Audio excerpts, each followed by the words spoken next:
सदन के पटल पे रखा है।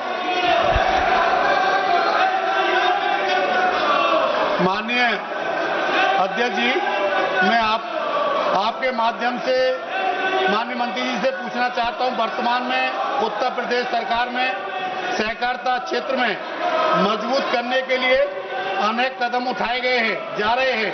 इसी क्रम में BBSL SSL के माध्यम से विभिन्न बीजों पर क्या काम चल रहा है?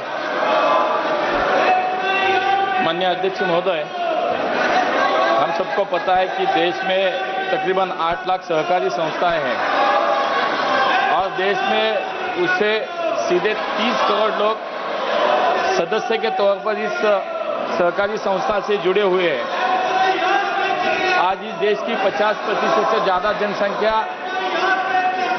जनसंख्या ही सहकारिता से जुड़ी हुई है और इसको ही ध्यान में रखते हुए हमारे माननीय प्रधानमंत्री जी ने सहकार से समृद्धि की परिकल्पना को साकार करने के लिए नया सहकारिता मंत्रालय का निर्माण किया और पिछले 4 साल से माननीय गृह मंत्री एवं सहकारिता मंत्री अमित भाई के नेतृत्व में सहकारिता क्षेत्र में बड़ी क्रांति हो रही है और रोजगार निर्मित और ग्रामीण अर्थव्यवस्था सक्षम करने के लिए, मजबूत करने के लिए बहुत सारे क्रांतिकारी निर्णय लिए जा रहे हैं।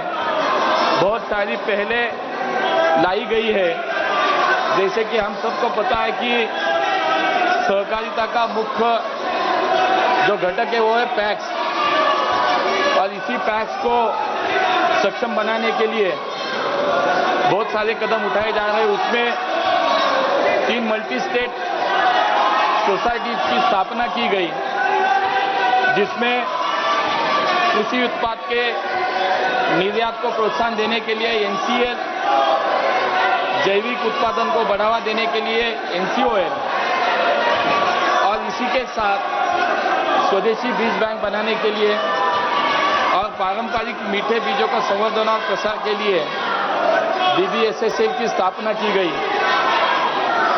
इसी प्रकार हमारे जो सदस्य उन्होंने ये सवाल पूछा है BBSSL के संदर्भ में कि उत्तर प्रदेश में आज BBSSL की क्या स्थिति है, तो मैं आपके माध्यम से उनको बताना चाहता हूं कि आज उत्तर प्रदेश में लगभग 4200 सहकारी समितियां जो BBSSL की अभी सदस्य बनी है।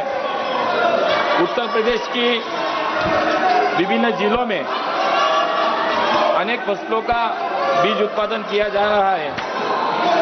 उत्तर प्रदेश प्रादेशिक सहकारी फेडरेशन के साथ अन्य सदस्य सहकारी समितियों के माध्यम से उच्च गुणवत्ता वाले भारतीय बीज ब्रांड नाम से बीजों का व्यवसाय किया जा रहा है। इसके अलावा कई सहकारी समितियां उनके माध्यम से BBSSL उत्तर प्रदेश कृषि विभाग द्वारा प्राप्त डिमांड के हिसाब से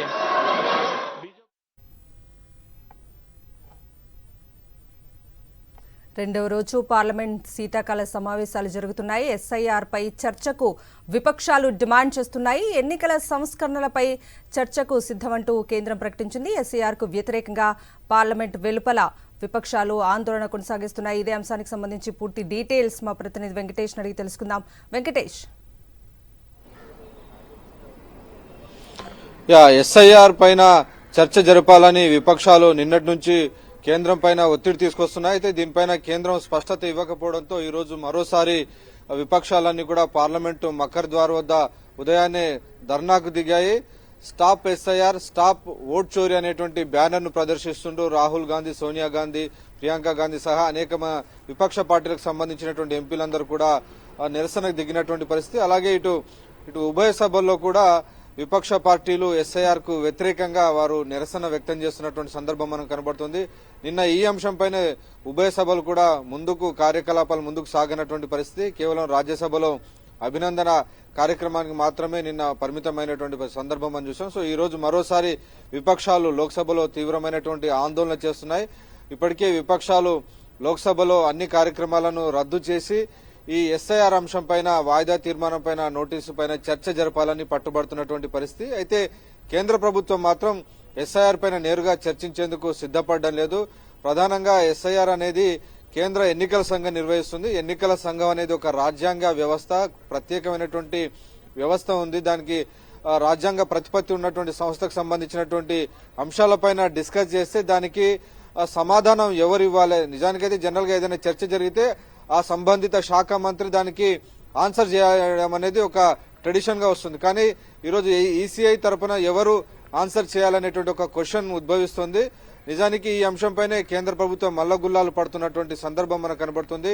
ఒక సపరేట్ కాన్స్టిట్యూషనల్ ఎంటిటీ అయినటువంటి కేంద్ర ఎన్నికల సంఘం పైన విపక్షాలు విమర్శలు చేస్తే దాన్ని ఎదుర్కొని దాని తరపున వకాల్తా పుచ్చుకొని ఎవరు మాట్లాడతారనే అంశంపైనే కేంద్రం కొంత తర్జన భర్జన పడుస్తున్నట్టు తెలుస్తుంది. సో ఆ నేపథ్యంలో ఈ అంశం తమ కన్సిడరేషన్ లో ఉందని, దానిపైన రిజెక్ట్ చేయడం లేదు కానీ దాన్ని ఏ రూపంలోకి తీసుకురావాలనేటువంటి అంశంపైన ఆలోచిస్తున్నామని కేంద్రం చెబుతోంది. అయితే కేవలం ఎస్ఐఆర్ పైన ఎగ్జాక్ట్ గా కాకుండా మొత్తం కంప్లీట్ ఎన్నికల సంస్కరణల అంశం పైన దీనిపైన చర్చకు కొంత మొగ్గు చూపేటువంటి అవకాశం కనబడుతుంది. టెక్స్ట్ ఏదైనప్పటికీ కూడా ఈ మొత్తం వ్యవహారం పైన ఎన్నికల సంస్కరణలకు సంబంధించినటువంటి అంశం పైన చర్చ జరగాలనేది ప్రధానంగా విపక్షాలన్నీ కూడా పట్టుబడుతున్నాయి. ఇప్పటికే 12 రాష్ట్రాల్లో ఎస్ఐఆర్ కొనసాగుతుంది. అయితే ప్రధానంగా ఇటు వెస్ట్ బెంగాల్ గాని, ఉత్తరప్రదేశ్ అలాగే తమిళనాడు ఇక్కడ బిఎల్ఓస్ పైన తీవ్రమైనటువంటి ఒత్తిడి వస్తోందని, చాలా మంది బిఎల్ఓలు ఆత్మహత్య చేసుకుంటున్నారనేటువంటి విషయాన్ని ప్రధానంగా విపక్షాలన్నీ కూడా ప్రస్తావిస్తున్నాయి. నిజానికి కేంద్ర ఎన్నికల సంఘం యొక్క తీసుకున్నటువంటి చర్యలు ఎక్కువ మంది ఓటింగ్ ప్రక్రియలో పాల్గొనడమే ఎన్నికల సంఘం చేయాల్సినటువంటి ఒక ధర్మం, విధి. కానీ ఇక్కడ దానికి విరుద్ధంగా అనేక మంది ఓట్లను తొలగిస్తున్నారనేది విపక్షాలు చేస్తున్నటువంటి ఆరోపణ. బీహార్లో 65 లక్షల ఓట్లు తొలగించారని విపక్షాలు ఆరోపణ చేస్తున్నాయి. ఇప్పుడు చేస్తున్నటువంటి ఎస్ఐఆర్ ఎక్సర్సైజ్ కూడా ఓట్ల తొలగింపు కోసమే చేపట్టారు తప్ప పెద్ద ఎత్తున ఓటర్లను ఇందులో చేర్పించేటువంటి ప్రక్రియ కాకుండా తొలగించేటువంటి ప్రక్రియ కొనసాగుతుంది. ఇది ప్రజాస్వామ్యానికి విఘాతం కలుగుతోంది. ఎప్పటికో 20 సంవత్సరాల కిందటి డాక్యుమెంట్స్ ఎలా తీసుకొస్తారనేటువంటి విషయాన్ని ప్రధానంగా విపక్షాలన్నీ కూడా ప్రస్తావిస్తున్నటువంటి పరిస్థితి. అలాగే కేవలం నెల రోజుల వ్యవధిలో ఈ మొత్తం చాలా ఒక గిగాంటిక్ ఎక్సర్సైజ్ అంతా కూడా చాలా తక్కువ సమయంలో పూర్తి చేయాలని బిఎల్ఓస్ ను కేంద్ర ఎన్నికల సంఘం ఒత్తిడి చేస్తుంది. దాని కారణంగా చాలా మంది ఆత్మహత్య చేసుకుంటున్నారు. డెఫినెట్ గా ఇది వారిపైన పని భారం పెంచడం, వారిని ఆత్మహత్య దిశగా ఒత్తిడి చేయడం అంటే ఖచ్చితంగా వారి యొక్క మానవ హక్కులను ఉల్లంఘించడమే. కాబట్టి ఈ అంశంపైన కూడా డిస్కషన్ జరగాలనేది ప్రధానంగా విపక్షాలు చేస్తున్నటువంటి ఆరోపణ. సో ఈ అన్ని అంశాలు ఉన్నాయి కాబట్టి దీనిపైన కేంద్ర ప్రభుత్వం కొంత ఆచితూచి వ్యవహరిస్తుంది. సో ఎలాగైనా ఈ అంశంపైన చర్చకు పూర్తయ్యేంత వరకు కూడా విపక్షాలు మాత్రం పట్టు వదిలే ప్రసక్తి లేదని తమ యొక్క ఆందోళన మాత్రం కొనసాగిస్తున్నాయి.